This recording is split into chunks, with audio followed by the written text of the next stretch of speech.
আজকের ভিডিওতে আমি দেখিয়েছি হটস্পটের 3টি গুরুত্বপূর্ণ সেটিংস, যেগুলো করে রাখার মাধ্যমে কিন্তু আপনি অনেকটাই সেভের মধ্যে থাকবেন।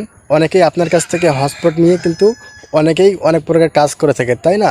সো আপনি যদি এর 3টি সেটিংস করে যদি আপনি তাদেরকে হটস্পট দেন, তাহলে কিন্তু আপনার এমবিটা অনেকটাই সেফ থাকবে। সো বেশি কথা না বাড়িয়ে চলেন আমরা সরাসরি চলে যাই মূল ভিডিওতে। সো আপনারা স্ক্রিন শেয়ারে লক্ষ্য করুন। হটস্পটের এই গুরুত্বপূর্ণ সেটিংস করার জন্য আপনারা সরাসরি আপনার হটস্পটে চলে আসবেন। সো হটস্পটে আসার পরে এখানে ক্লিক করে ধরে রাখবেন। তো ধরে রাখার পরে একটু পরে এখানে আপনার প্রবেশ করাবে। সো প্রবেশ করার পরে আপনারা এখানে দেখতে পাবেন ব্যবহার প্রতি ডেটা সীমা। সো আপনারা ব্যবহার প্রতি ডেটা সীমা এই লেখাটির উপরে জাস্ট একটি ক্লিক করে দেবেন। তো ক্লিক করে দেওয়ার পরে দেখেন এইখানে বলতেছে অতি সীমিত। সো এটিতে যদি আপনি ক্লিক করে দিয়ে রাখেন, তাহলে কিন্তু সে একদম কম এমবি ব্যবহার করতে পারবে আপনার কাছ থেকে হটস্পট নিয়ে। সো আপনি যদি এখানে 50 এমবি সিলেক্ট করে দেন, তাহলে শুধু 50 এমবি ইউজ করতে পারবে। সো এখানে যদি নিচে একদম কাস্টম দিয়ে রাখেন, সেই ক্ষেত্রে সে কিন্তু যতটুকু এমবি তার মানে লাগবে ততটুকু সে ব্যবহার করতে পারবে, ঠিক আছে?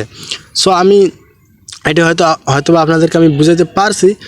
সো এখন দ্বিতীয় সেটিংসে আমরা চলে আসবো। তো দেখেন তারপরে এখানে যে আরেকটি সেটিংস শো করতেছে, সংযোগের সংখ্যাগুলিকে অনুমোদন দেওয়া হয়েছে। সো আপনারা এটিতে ক্লিক করবেন। তো এটিতে ক্লিক করে দেওয়ার পরে আপনারা যদি একটি সংযোগ এটিতে ক্লিক করে দিয়ে রাখেন, তাহলে আপনার কাছ থেকে একজন ব্যক্তি হটস্পট নিয়ে ব্যবহার করতে পারবে। আর যদি আপনি দুটি দিয়ে রাখেন, সেই ক্ষেত্রে কিন্তু একসঙ্গে দুজন হটস্পট নিয়ে ব্যবহার করতে পারবে। সো আমি এখানে একজন দিয়ে রাখলাম, শুধু আমার কাছ থেকে একজন হটস্পট নিয়ে ব্যবহার করতে পারবে একসঙ্গে। তো দেখেন তারপরে নিচে যে আরেকটি অপশন শো করতেছে, কোনো সংযোগ না করা হলে হটস্পট অটোমেটিকভাবে বন্ধ করুন। তো এই লেখাটির উপরে জাস্ট আপনারা ক্লিক করে দেবেন। তো ক্লিক করে দেওয়ার পরে সে যদি কোনো হটস্পট মানে ব্যবহার করতেছে না, জাস্ট কানেক্ট করে রাখছে, তাহলে 5 মিনিট পরে কিন্তু তার এটা অটোমেটিক ডিসকানেক্ট হয়ে যাবে। আমি এখানে টিকমার্ক দিয়ে রাখছি।